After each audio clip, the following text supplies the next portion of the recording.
देखिए, एक तो मैंने आज 2 प्रश्नों पे एक अपने राजस्थान से संबंधित नवी सूची गुजरों को लेकर के और एक भारतीय संस्कृति से संबंधित हस्तिनापुर में अयोध्या के तर्ज पे विकास हो, एक तो 2 तो सप्लीमेंट्री में है। एक मेरा 20वें नंबर पे 0 आवर में आया हुआ है और एक मुझे जो सबसे महत्वपूर्ण है देश के लिए, जो हमारा कमेटी स्टैंडिंग कमेटी काम करती है, डीओपीटी एंड लॉ जस्टिस, तो उसकी रिपोर्ट पूरे साल की आज मुझे पार्लियामेंट में रखनी है और कुछ देश हित और जनहित में कुछ जो स्पेशल मेंशनिंग का एक प्रोविजन होता है उसमें रखना है और किसी बिल पे चर्चा होगी तो 193 में उस बिल पे भी चर्चा करेंगे और पूरा एकदम जाते ही चालू है, एकदम जो असली काम है संसद का जाते ही चालू होगा। सर, उसको लेकर आज सुप्रीम कोर्ट जो है फैसला सुना सकता है, क्या कहना चाहेंगे सर? देखिए, सुप्रीम कोर्ट का अधिकार है, वो फैसला क्या आएगा क्या नहीं आएगा उससे तो हम कोई बोल भी नहीं सकता और किसी को अधिकार भी नहीं है, पर जो व्यावहारिकता में है, जो सामान्य परिस्थितियों में देश को देख करके लगता है, जो पिछला स्पेशल सेशन 18 तारीख से था और मैं 17 तारीख को लाल चौक पे श्रीनगर में एक रैली कर रहा था जहां 10-20 लोग होते थे, कम से कम 25-30 हजार लोगों की रैली में करके आया। ये कभी संभव ही नहीं था और 370 हटने के बाद जो खुशी की लहर पूरे देश में है और पूरा संसार देख रहा है हमारी तरफ, और खास करके वहां जम्मू, पाकिस्तान और हिंदुस्तान की सीमा पे जो मुसलमान गुजर रहते हैं, जो बगैर तनख्वाह लिए देश के लिए काम करते हैं, उनमें इतनी खुशी थी, मिठाइयां बटी और बहुत एकदम खुशहाली है जम्मू और कश्मीर में। है जम्मू कश्मीर आरक्षण संशोधन विधेयक 2023, जम्मू कश्मीर पुनर्गठन संशोधन विधेयक 2023 पेश करेंगे। देखिए, ये बिल्कुल एकदम जो इससे कनेक्टेड ही और एकदम कहो तो आइडेंटिकल मिलता जुलता ही पिछली बार भी बिल आया था, रिजर्वेशन से संबंधित ही, तो उसमें एक बहुत अच्छा हुआ। पिछले 68-70 सालों से जम्मू कश्मीर के जो पाकिस्तान और हिंदुस्तान के बॉर्डर पे जो बगैर तनख्वाह के लिए देश के लिए मरते हैं, मिटते हैं, मारते हैं उग्रवादियों को, जो गुजर मुसलमान हैं, उनके लिए पिछली सरकारों ने कुछ नहीं करा, रिश्तेदारियां कर ली केवल, और अब इस सरकार ने उनको दिया और जो 10 सीटें आरक्षित की थी, तो उसमें मुझे उम्मीद है कि जो कोई चीज दे दी जाती है तो उसको वापस नहीं लिया जाता। अगर ये जम्मू कश्मीर के सैनिकों को, ये कश्मीर के पंडितों को कुछ देना चाहते हैं, ये पीओके के लोगों के लिए कुछ सीट रिजर्व करना चाहते हैं तो अलग से कर दें। बड़ी प्रार्थना के साथ हमने ये बात पार्लियामेंट में उठाई है, आपके माध्यम से भी कह रहे हैं, तो उनके आरक्षण को न छेड़ा जाए।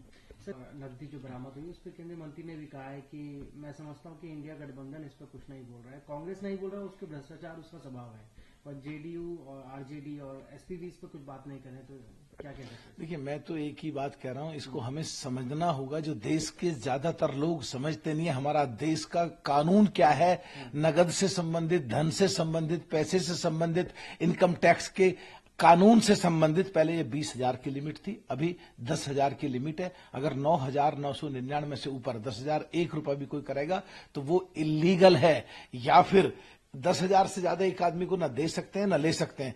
केवल मात्र इनकम टैक्स के रूल 6DD में केवल 10,000 से ज्यादा पैसे का आवागमन हो सकता है, जो किसानों से संबंधित होता है, जो एग्रीकल्चर से संबंधित होता है, जो किसान के पशुओं से संबंधित होता है, जो किसानों की मुर्गियों से संबंधित होता है, जो किसानों के अंडों से संबंधित होता है, उसके लिए केवल छूट है।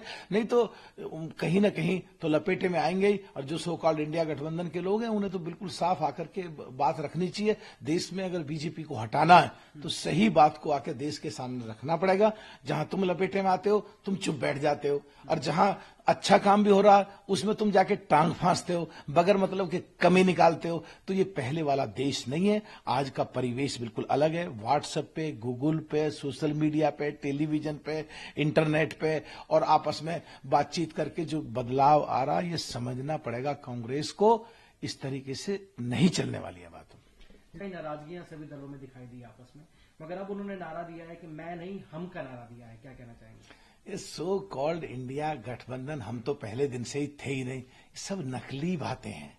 पहले भी मीटिंगें हुई, पटना में मीटिंग हुई, बंगलौर मीटिंग हुई, साउथ इंडिया में मीटिंग हुई और सब इकट्ठे हुए और सब ने फिर नारा दिया, सारे इकट्ठे बैठे। ये वही लोग हैं जो कहीं से साउथ से सनातन को उल्टा सीधा बोलते हैं और उन्हें पता ही नहीं है कि 75-80% लोग जो पूरे हिंदू हैं वो सब सनातन से संबंधित हैं।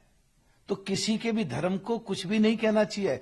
मुस्लिम धर्म की, बौद्ध धर्म की, जैन धर्म की, हिंदू धर्म की, सिख धर्म की, सब धर्मों की इज्जत करनी चाहिए। ऐसे लोग इसमें साथ हैं। पंजाब में जाते हैं कांग्रेस पार्टी और आप पार्टी की लड़ाई है, हरियाणा में जाते हैं कांग्रेस की और आप पार्टी की लड़ाई है, दिल्ली में मीटिंग होती है, अलका लांबा कहती है हम 7 के 7 सीट पर लड़ेंगे, आप पार्टी के कांग्रेस की लड़ाई है। छत्तीसगढ़ में वहां जाकर के आप पार्टी ने कांग्रेस की पूरी रेड मार दी और आरोप लगा दिए थे कि चीफ मिनिस्टर ने 20 करोड़ रुपए दारू के घोटाले में लिए, वहां से कांग्रेस साफ कर दी।